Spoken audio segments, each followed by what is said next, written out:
Good morning to everyone. I, Miss Sheetal Santosh Mishra, will be presenting on the topic Knowledge, Attitude, Practice related to diabetic retinopathy among diabetic patients. Aim. The aim of my study is to document CAP patterns of diabetic patient about diabetes mellitus and diabetic retinopathy to determine association between them and to identify the barriers of compliance with follow-up and treatment regimens. Objectives. The objectives of the study are to gain understanding about the knowledge, attitude, practice towards diabetes mellitus and diabetic retinopathy, to assess the difference in the knowledge with comparison to the educational, social and economic status of the participants, to understand the factors for poor knowledge, practice and negative attitude of the patients. Introduction. What is diabetes mellitus?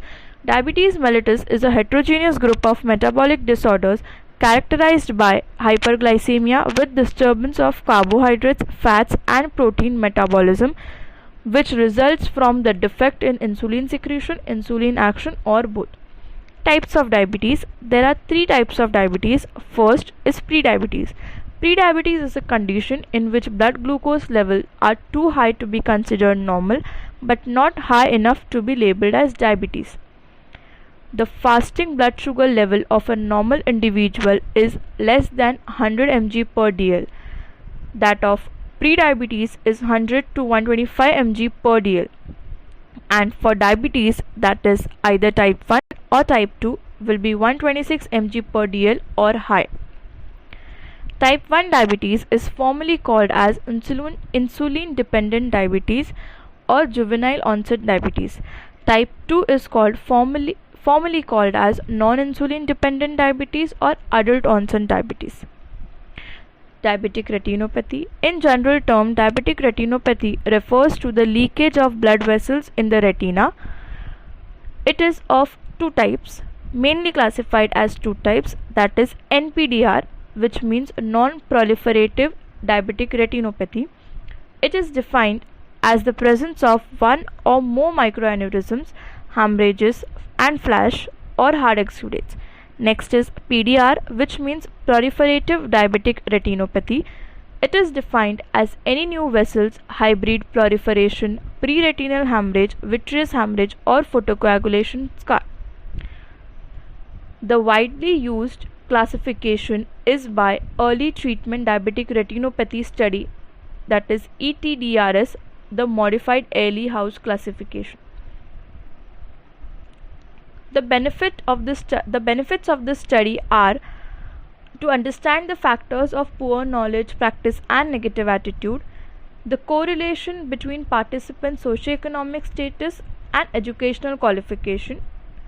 The study will lead to the following: to create awareness about diabetes and diabetic retinopathy, which is important for preventing sight-threatening complication, to assess behavioral pattern regarding eye examination in urban population, association between socioeconomic status and educational qualification, which will help us to understand the barriers for the regular and treatment regimen.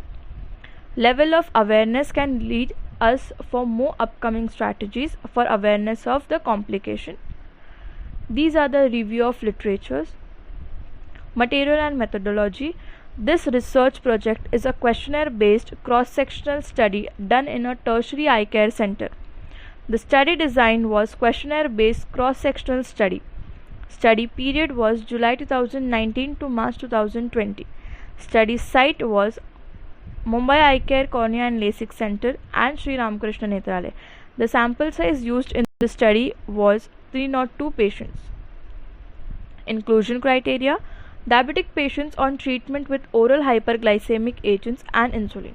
Exclusion criteria: children under age of 18 years, patient who did not understand English, Hindi, Marathi languages, mentally challenged patient, patient with hazy media in both eyes, patient with retinal vein occlusion and ocular ischemic syndrome in one or both eyes. Data collection. The data collection in the study was performed solely on the basis of self-administered questionnaire. Data was collected during a single instance. No examination or invasive procedures were performed on the subject as a part of the study. Questionnaire construction. The questionnaire was formulated and validated by N.K. Srinivasan et al. For the study Diabetes and Diabetic Retinopathy, Knowledge, Attitude, Practice (CAP) among diabetic patients in a tertiary eye care.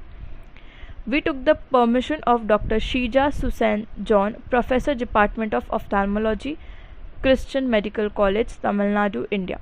After the consent and permission from the original author of the questionnaire, we administered same for our study in our subject.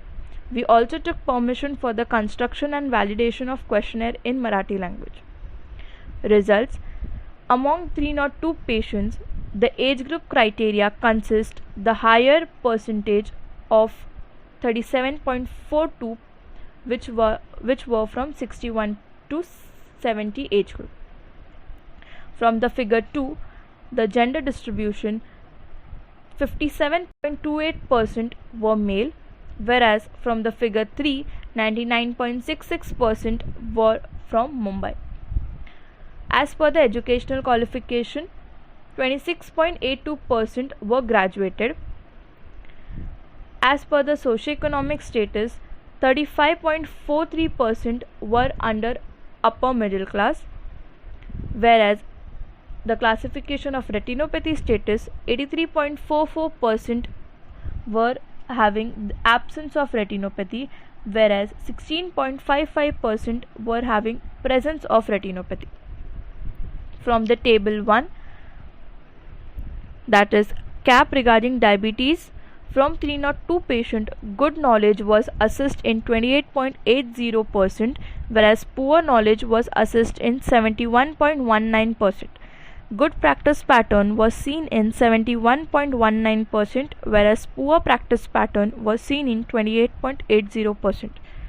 Positive attitude was seen in 4.96%, whereas negative attitude was seen in 95.03%. From the table 2, CAP regarding diabetic retinopathy, the knowledge assessed was only in 73 patients, as only 73 patients were aware of diabetic retinopathy. So good knowledge was found in 67.12%, whereas poor knowledge was found in 32.87%. Practice pattern was assessed in all the study sample size, that is 302, wherein good practice pattern were seen in 17.54%, whereas poor practice pattern was seen in 82.45%. Attitude was found positive in 72.30%, whereas negative attitude was found in 27.69%. Attitude was assessed only in 65 patients, as in 8 patients had not done their prior examination. From the table 3, association of knowledge of diabetes mellitus with good attitude towards diabetes mellitus, we found that the odds of the patient with good knowledge of diabetes mellitus having positive attitude towards diabetes mellitus were 5.87 times those of patient with poor knowledge after adjusting with socioeconomic status, educational status, duration of diabetes, gender and education. The p-value is 0.001, which was statistically significant. From the table 4, association of knowledge of diabetes with practice regarding diabetic retinopathy. The odds of the patient with good knowledge of diabetes mellitus having good practice pattern regarding diabetic retinopathy were 9.20 times those with poor practice pattern after adjusting for educational status and socioeconomic status and retinopathy status. The p-value found was less than 0.001, which was statistically significant.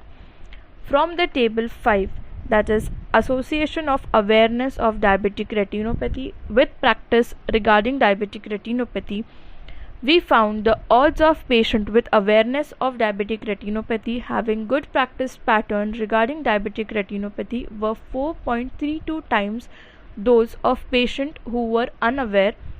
After adjusting for educational status and retinopathy status, the p-value found was less than 0.001, which was statistically significant. The barriers found for the compliance with regular checkup was the most common barrier found was checking sugar level with glucometer at home is sufficient. Whereas in table 7, barriers to compliance with periodic eye checkup, the most common barrier found was had good vision and did not feel the need for checkup. Discussion.